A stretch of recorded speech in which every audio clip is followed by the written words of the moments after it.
Good evening, folks. So, we're going to have a frank discussion tonight, okay? Instead of watching video, we will get to video. We've been watching video, so let's talk about the Sandy Brondello thing a little bit. Now, there are so many conspiracy theories out there. It's almost like I can't even be bothered. I'm not listening to John the Liquidator. I'm not listening to any of those people, okay? Instead, I've been doing a lot of reading, listening to a lot of other coaches, okay? And really, what we have here in the WNBA is a period of unprecedented growth. And there is absolutely no question that Caitlin Clark, the Clark effect, has been a huge piece of this. Okay. So the prominence and the visibility of the WNBA was growing before Caitlin Clark, but once she burst onto the scene, it exploded. So we have a period of unprecedented growth. The teams are making more money, okay? And there's a greed factor. And there is, as I said in my last video about this, the what have you won for me lately factor. Now, this has been going on in other sports for a long time. It's been going on in baseball for a long time. It's been going on in the NBA for a long time. There is a rush now to win, win, win, because that means bucks, bucks, bucks. Okay? So Sidney Brondello was caught in the perfect storm. Okay? And speaking of the storm, you watched the storm fire their entire coaching staff already this year before Sandy Brondello got let go. Okay?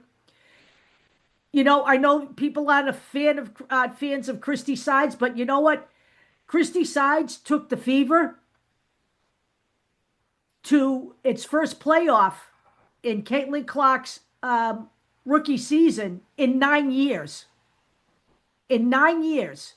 And she was fired before she got to serve out the last year of her contract. Okay? And Caitlin Clark literally carried that team into the playoffs. Okay? So let's talk about what we know. Okay? We know Natalie Nakasi was the coach of the year. She took the Valkyries into the playoffs, something that no other coach had done with an expansion team. But now, as heralded as she is, the pressure is going to be on her to go even further next year. Okay? We watched the New York Liberty start the season at 9 wins and no losses. They were knocked out in the first round. Okay? When they had a full roster available, they were knocked out in the first round.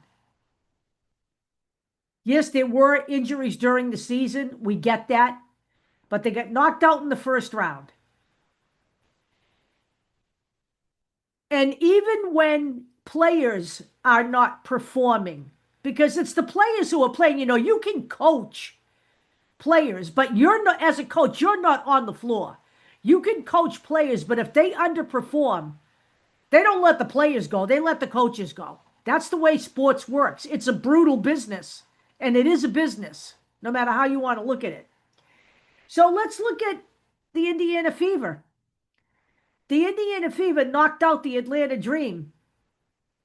Okay, a team that came from nowhere to get into the playoffs, and nobody ever thought the Indiana Fever in their current iteration was going to knock them out. They did.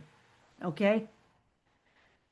Then they come back and they're playing Becky Hammond's uh, uh, Las Vegas Aces. All right. A very strong team. And they cream them in the first game. So the Aces come back and they cream the Fever in the second game. But it doesn't matter because the Fever is not even supposed to be here. They are 1-1 now, okay? And going back home for 2 games. Anything can happen at Gainbridge Fieldhouse. And all of Stephanie White's detractors, all right, let me make it clear. The way you feel is not the way Caitlin Clark feels, or the way Aaliyah Boston feels, or the way Kelsey Mitchell feels, or the way the actual entire Indiana Fever team feels about Stephanie White. I have been critical of Stephanie White, and I will continue to be critical of some of the things that she does. But you know what? Everybody's critical of every coach. Sandy Brondello wasn't perfect. Okay? I'm sure there are people in New York who criticize her. Okay? That's the nature of the beast. But be that as it may, no team in the WNBA has suffered the amount of injuries that Stephanie White's team has suffered. They lost Caitlin Clark, the league's premier point guard. No matter what the players voted her in, Caitlin Clark is the league's premier point guard. She is certainly the engine that makes the Fever run. Then they lost Sydney Colson. Then they lost Sophie Cunningham. Okay? Now they've lost Damaris Dantas to a concussion. Now she'll probably be back. But that doesn't matter because she's been out.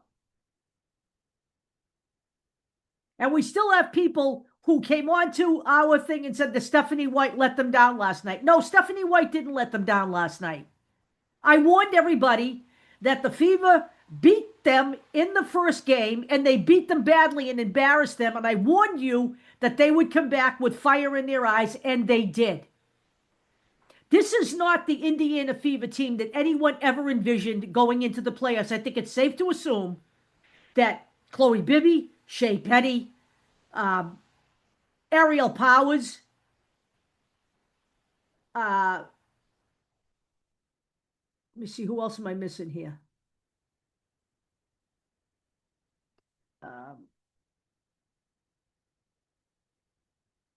And Odyssey Sims. I do not believe they will be back next year. I don't believe this is the team that will be in the will be playing in 2026. These are hardship signees. Okay? I just don't think that they will be here. I think they have played fiercely. I think they've played great. But I don't think they have balanced scoring. They don't have their floor leader. And the points have largely come from Kelsey Mitchell. And some from Aaliyah Boston. But Aaliyah Boston's been forced to play multiple roles on this club during this time. So I believe that Stephanie White has earned a shot at coming back with a full team. A full, healthy team that includes Caitlin Clark. This is who I believe will be back. I believe it will be.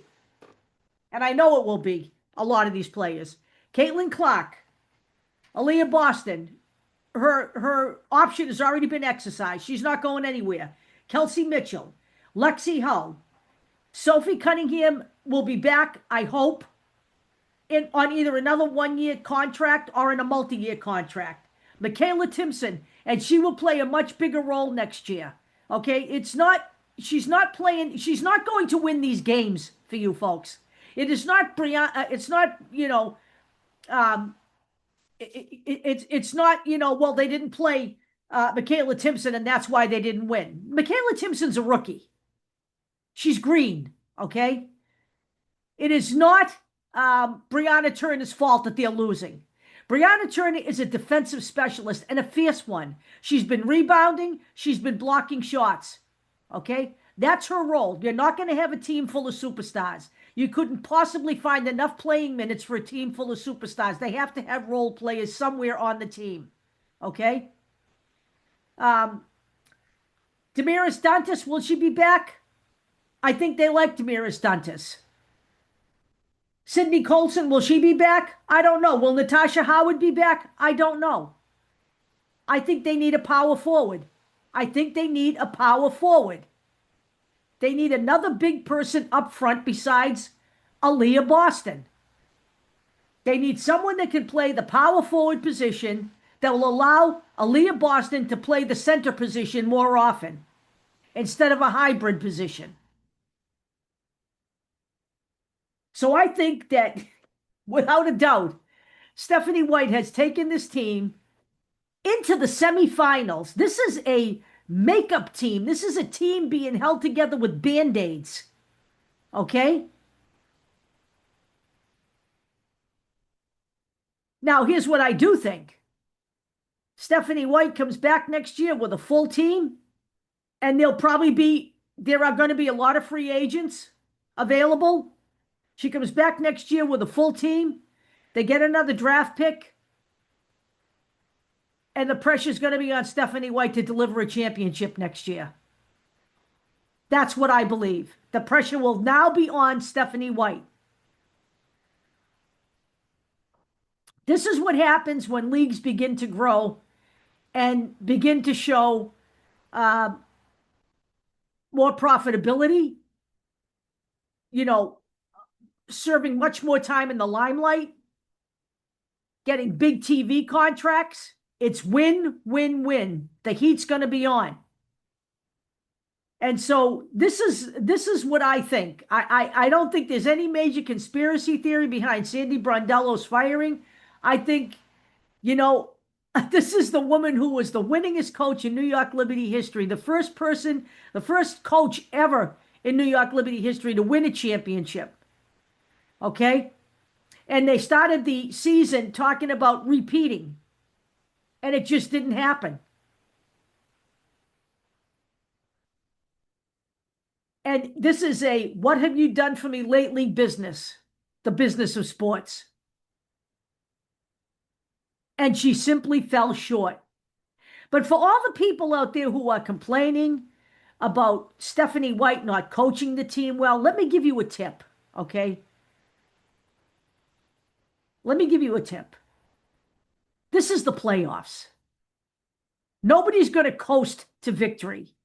And the Indiana Fever don't even belong in these playoffs. Nobody would have picked them in the current condition that they are in to even be here. And this is spoken about every single day.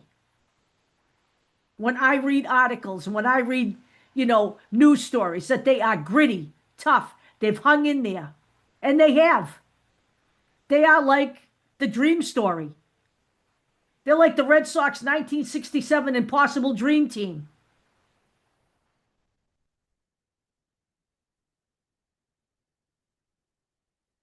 So stop it, everybody, okay? No one's coasting to victory. The Lynx lost last night. No one's winning every game. No one has gone through these playoffs and steamrolled through anybody. And it gets harder as we go along here. So while I have problems with some of what Stephanie White does, let's give credit where credit is due. Because her players are giving her credit. They like her. And I believe she's earned a chance to come back and do this. For people to say Sandy Brondello is the perfect coach for Caitlin Clark, nobody knows that. You don't know Sandy Brondello. You're just assuming that because of the Cinderella stories you hear in the media all the time. So let's get real here. Sandy Brondello is not going to the Indiana Fever. I can tell you that. I don't know where Sandy Brondello is going to go, but she'll find a place for herself. She will. She'll go somewhere. Maybe she goes to Seattle. I don't know where she goes. It's early yet. It's too early to talk about where she's going to end up. We're still in the middle of the playoffs. So that's what I think. Those are the players that I think will be back on the Fever. After those players, I'm not sure where anyone fits. We're going to have to see. Everybody, as I said, that came in this year, came in on a one-year contract. And that includes Stephanie White. And I hope they sign Sophie Cunningham. We need Sophie back. We don't need another small forward. We need a power forward, okay? If you look at Lexi Hull and you look at Sophie Cunningham, they're guards. They're capable of being swingmen at any time during the game. They can move into a small forward position. They are versatile, okay? And Lexi Hull is a great shooter. Now, she may not have been exhibiting this through most of the playoffs, but she's been playing fierce defense. That's what she is the best at. And that's what they need from her. Okay? And let's face it, folks. There wasn't a whole hell of a lot of great defense played last night in the game. So let's all relax. We have 2 games at Gainbridge Fieldhouse. Okay? Anything can happen here. But there is no conspiracy theory surrounding Sandy Brondello. And frankly, both Stewie and Sabrina Ionescu were shocked at the fact that she got let go. But this is a business. Now it's officially, the WNBA is growing. They've got a much bigger following than they ever have. Gainbridge Fieldhouse has been pretty much full to capacity, even without Caitlin Clark. And yes, I know the viewership has dropped off without Caitlin Clark. But think about what it will be like when she is back on the floor next year. Okay, she will bring that many more eyes back to watch the WNBA. And think about what the Indiana Fever will look like with her back as the playmaking guard, the engine that runs the team, with her floor vision and her basketball IQ. And then the heat's really going to be on Stephanie White to deliver a championship. You know, they took a big step forward with Christy Sides. They were expecting to win a championship this year. In all fairness, that got completely derailed by the number of injuries they've had. And they've lost literally 5 players for the season. And they have been playing on hardship signees, players that aren't even really playing in the WNBA. Players that were playing overseas. Or players that were playing in Athletes Unlimited. But not WNBA caliber players. So I do not believe that the majority of those players will be coming back. I think, Odyssey Sims has certainly distinguished herself at the guard position, but there will be younger guards available. She's not going to take the guard position over a Sophie Cunningham. So let's just all relax. Let's enjoy. The Fever has already exceeded expectations for this season. Okay? They got through the first round. They didn't get through the first round the first season. They got through the first round. They're now in the semifinals. And this thing isn't over yet. They've got 2 games at home this weekend. And they have an opportunity to keep going. So they've already exceeded everybody's expectations. So let's just enjoy the ride and look forward to next year. Okay? That's all I want to say. There's going to be so much more movement when this season is over. We're not sure that all the coaches that are still out there are going to be there. We know there are a couple of owners who already said that their coaches were going to stay put. They weren't going anywhere. But everything else is still up in the air, including the CBA. So we will be back tomorrow. Okay, you guys have a great night. I made the world's biggest mistake last night. I actually took a 3-hour nap so I could wake up for the game. I woke up for the game. Then I made the video. And I said, okay, now I'm going to go to bed because I have to be up at 5 a.m. Literally took me till 3 a.m. to fall asleep. And then my alarm went off at 5:15. So yeah, the whole taking a nap first thing, we're not going to do that again because that was a bad idea. But that being said, I hope you guys have a great night. Talk to you tomorrow.